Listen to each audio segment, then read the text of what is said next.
Hello बच्चों, कैसे हो आप सब।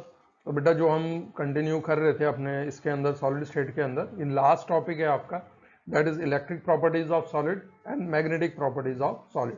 कुछ हमने डिस्कस कर लिया था ऑनलाइन क्लास के अंदर कि इलेक्ट्रिक प्रॉपर्टीज ऑफ सॉलिड क्या है, और उसके अलावा जो है मैग्नेटिक प्रॉपर्टीज जो हैं उसके बारे में हम आज डिस्कस करेंगे, जिससे आपको ऑनलाइन क्लास में थोड़ा समझने में आसानी है।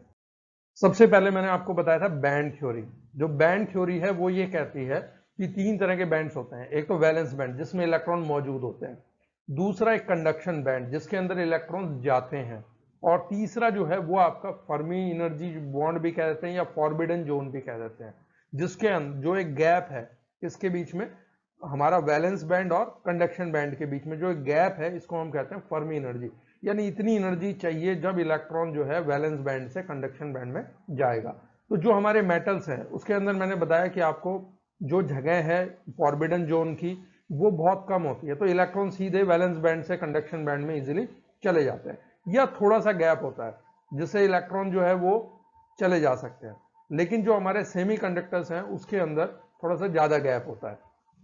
तो जब एनर्जी ज़्यादा उसको मिलेगी या उसको हम सनलाइट देते हैं तो उसके अंदर इलेक्ट्रॉन के अंदर एनर्जी आती है, और वो फिर इस कंडक्शन बैंड से जो वैलेंस बैंड से सॉरी कंडक्शन बैंड में चले जाते हैं फॉरबिडन जोन को पार करके। ठीक है, लेकिन जो हमारे इंसुलेटर हैं उसके अंदर ये गैप इतना बड़ा होता है कि इलेक्ट्रॉन्स जो हैं कितने भी आप उनको एनर्जी दे दो वो इंसुलेटर से वैलेंस बैंड से कंडक्शन बैंड में नहीं जा पाते। तो यही हमारी बैंड थ्योरी है जो ये कहती है कि जो हमारे कोई भी जो सब्सटेंस है उसके अंदर तीन बैंड है। सबसे नीचे वाला वैलेंस बैंड, बीच में फॉरबिडन जोन या गैप, बैंड गैप भी कह देते हैं उसको, और तीसरा जो है वो है हमारा कंडक्शन बैंड। कंडक्टिविटी कोई भी सब्सटेंस जब भी शो करेगा जब इलेक्ट्रॉन्स वैलेंस बैंड से कंडक्शन बैंड में जा सके। और मेटल्स के अंदर ये गैप बहुत कम है या बिल्कुल भी नहीं है, इसीलिए वो मेटल जो होते हैं गुड कंडक्टर हैं इलेक्ट्रिसिटी के। जबकि हमारे जो सेमी कंडक्टर्स हैं उनके अंदर थोड़ा सा गैप है, और वो गैप ओवरकम कर जाते हैं जब उनको एनर्जी मिलती है बाय सनलाइट। ठीक है, तो सनलाइट से एनर्जी, सेमी कंडक्टर हमारे सिलिकॉन और जर्मेनियम आते हैं जिनको जब एनर्जी मिलती है सन की तो वो वैलेंस बैंड से कंडक्शन बैंड में चले जाते हैं। जबकि जो हमारे इंसुलेटर्स हैं उसके अंदर ये गैप इतना ज्यादा है कि इलेक्ट्रॉन्स जो है वो हमारे वैलेंस बैंड से कंडक्शन बैंड में नहीं जा पाते चाहे हम उसको कितनी एनर्जी दे दें। तो इसके कारण वो इलेक्ट्रिसिटी कंडक्ट नहीं करते। जितने भी मेटल्स हैं कंडक्टर्स हैं, जितने भी नॉन मेटल्स हैं इंसुलेटर्स हैं, जितने भी हमारे सेमी मेटल्स हैं जैसे सिलिकॉन है, जर्मेनियम है, वो जो है दे आर सेमी कंडक्टर्स। तो आपने बैंड थ्योरी याद रखनी है कि बैंड थ्योरी क्या है, कितने तरह के बैंड्स होते हैं, एक वैलेंस बैंड, एक फॉरबिडन जोन या बैंड गैप, और तीसरा आपका कंडक्शन बैंड। ठीक है, तो ये आपको क्लियर हो गई होगी। अब आते हैं एक और जो इसी का एग्जांपल हमने दिखा रखा है, इंसुलेटर्स में बैंड गैप बहुत ज्यादा है, सेमी कंडक्टर्स के अंदर थोड़ा है, और जो हमारे कंडक्टर्स उसमें है ही नहीं। तो उसके कारण क्या है, बैंड गैप नहीं है तो इलेक्ट्रॉन को पीछे जैसे ही कोई आके पुश करेगा तो वो इलेक्ट्रिसिटी कंडक्ट करना शुरू कर देते हैं।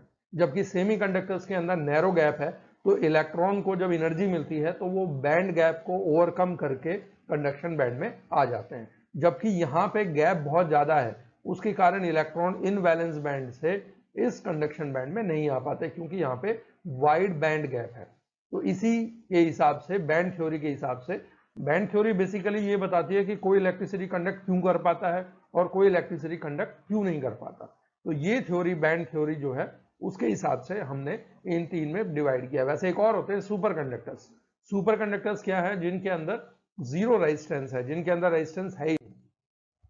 तो जिनके अंदर जीरो रेजिस्टेंस होता है या जीरो रेजिस्टिविटी होती है तो वो बेसिकली जो है सुपर कंडक्टर्स होते हैं।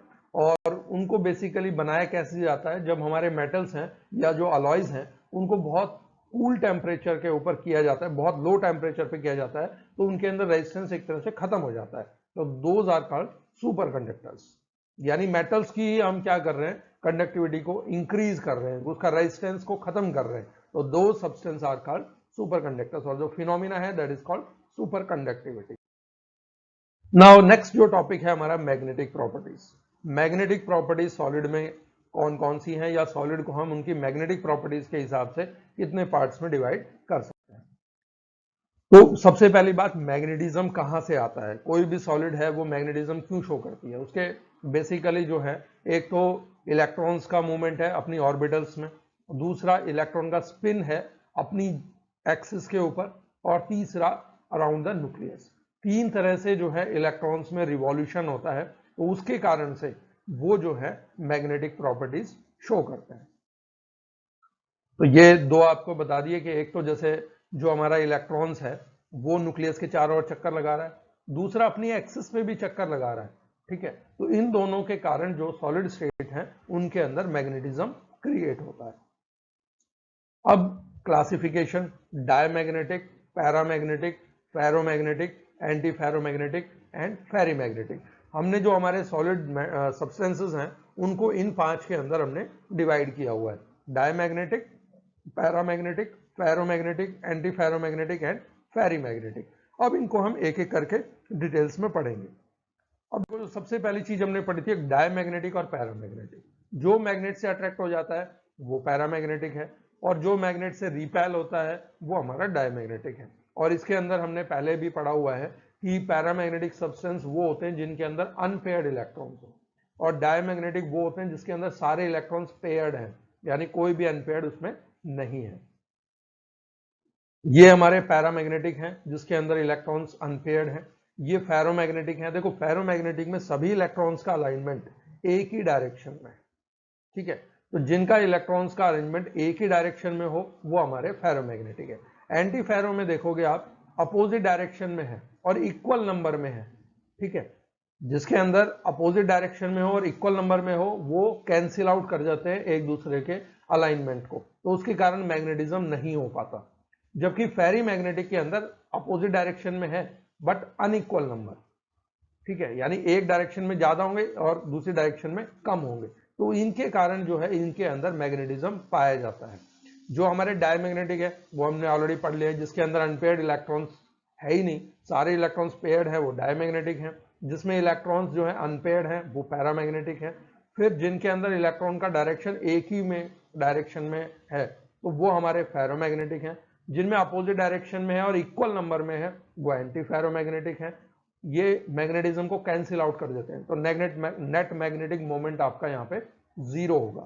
फेरी मैग्नेटिक में opposite direction but unequal number, ये इन दोनों में डिफरेंस है, दोनों में अपोजिट डायरेक्शन में है लेकिन इसमें इक्वल नंबर में है, इसके अंदर अनइक्वल नंबर में है।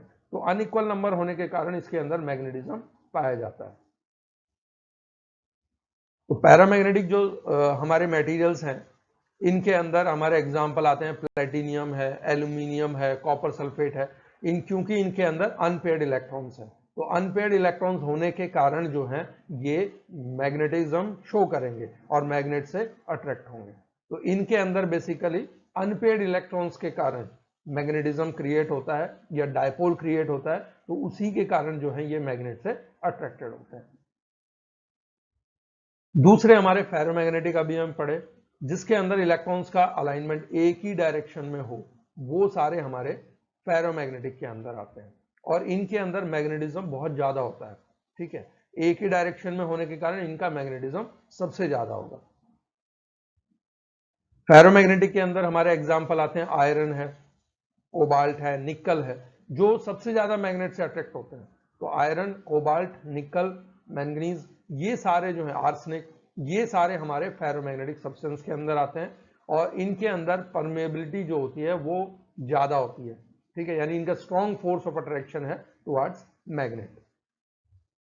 एंटी फेरोमैग्नेटिक के अंदर इलेक्ट्रॉन्स का डायरेक्शन अपोजिट डायरेक्शन में होता है और इक्वल नंबर में होता है, तो नेट मैग्नेटिज्म यहां पे क्या हो जाएगा आपका जीरो, क्योंकि जो ऑल डायपोल्स हैं वो इक्वल मैग्नीट्यूड के होते हैं, तो उसके कारण ये मैग्नेट से अट्रैक्ट नहीं होंगे और इनका मैग्नेटिज्म जीरो होगा। अपोजिट डायरेक्शन में इलेक्ट्रॉन का स्पिन है बट इक्वल नंबर में है, तो इसी कारण से वो मैग्नेट से अट्रैक्ट नहीं होते।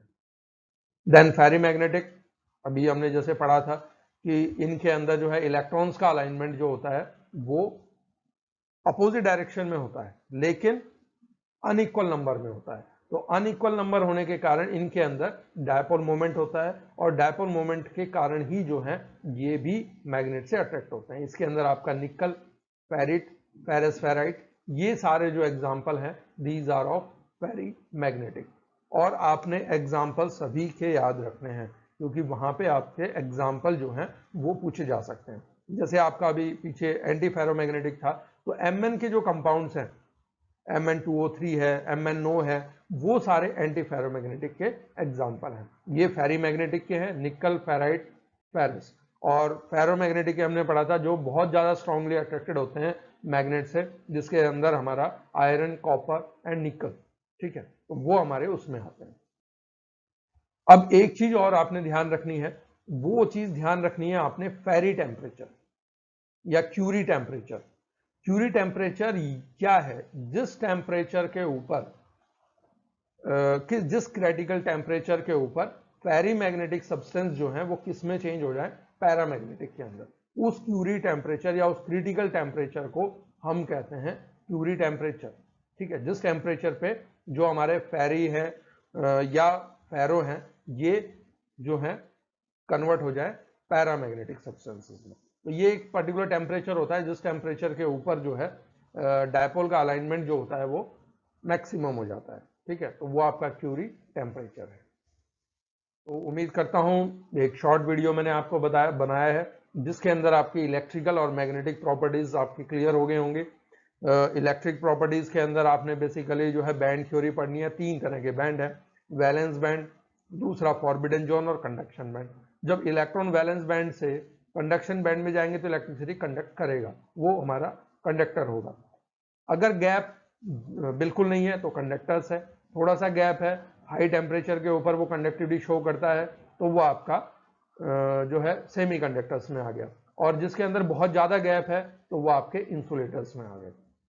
मैग्नेटिक प्रॉपर्टीज यूं होती है, एक तो इलेक्ट्रॉन न्यूक्लियस के चारों तरफ स्पिन कर रहा है, एक अपने ऑर्बिटल में स्पिन कर रहा है और एक अपने एक्सिस पे स्पिन कर रहा है, तो इनके कारण मैग्नेटिक बिहेवियर होता है। सबसे पहले डायमैग्नेटिक, जिसमें सारे इलेक्ट्रॉन्स पेयर्ड हैं जो मैग्नेट से रिपेल होते हैं। उसके बाद पैरामैग्नेटिक, पैरामैग्नेटिक वो हैं जो मैग्नेट से अट्रैक्टेड होते हैं जिनके अंदर अनपेयर्ड इलेक्ट्रॉन्स हैं। फिर हमने फेरोमैग्नेटिक पढ़ा, फेरो में इलेक्ट्रॉन का अलाइनमेंट एक ही डायरेक्शन में है। फिर हमने एंटी फेरोमैग्नेटिक पढ़ा, एंटी फेरोमैग्नेटिक के अंदर अलाइनमेंट जो है वो अपोजिट डायरेक्शन में है और इक्वल नंबर में है, जिससे नेट मैग्नेटिक मोमेंट 0 हो गया। फिर हमने फेरी मैग्नेटिक पढ़ा, अपोजिट डायरेक्शन में है बट अनइक्वल नंबर में है, इसके कारण उनके अंदर मैग्नेटिज्म पाया जाता है। तो ये चीजें आपको बिल्कुल क्लियर हो गए होंगे। आपने ये ध्यान रखना है, एग्जाम्पल्स आपने सबके जरूर याद करने हैं, चाहे वो आपका डायमैग्नेटिक है, चाहे वो पैरामैग्नेटिक है, चाहे फेरोमैग्नेटिक है। डायग्राम साथ में जरूरी हैं, जैसे आपका फेरोमैग्नेटिक है, एक ही डायरेक्शन में इलेक्ट्रॉन्स, तो अलाइनमेंट पूछ लेता है वहां पे। आपका एंटी फेरोमैग्नेटिक में अपोजिट डायरेक्शन में इक्वल नंबर में, और फेरी मैग्नेटिक अपोजिट डायरेक्शन में है बट अनइक्वल नंबर में। तो ये आपने अगर क्वेश्चन आता भी है तो आपने डायग्राम का अलाइनमेंट जरूर दिखाना है, इलेक्ट्रॉन्स का अलाइनमेंट डायग्राम में, और साथ में एग्जाम्पल जरूर लिखना है। ये नहीं है कि एग्जाम्पल पूछे ही नहीं है, उससे कोई फर्क नहीं पड़ता। ये यही चीज शो करता है कि आप एग्जाम में लिखते कैसे हैं, तो आपने एग्जाम्पल्स जरूर करने। उम्मीद करता हूं ये आपको बिल्कुल क्लियर हो गए होंगे।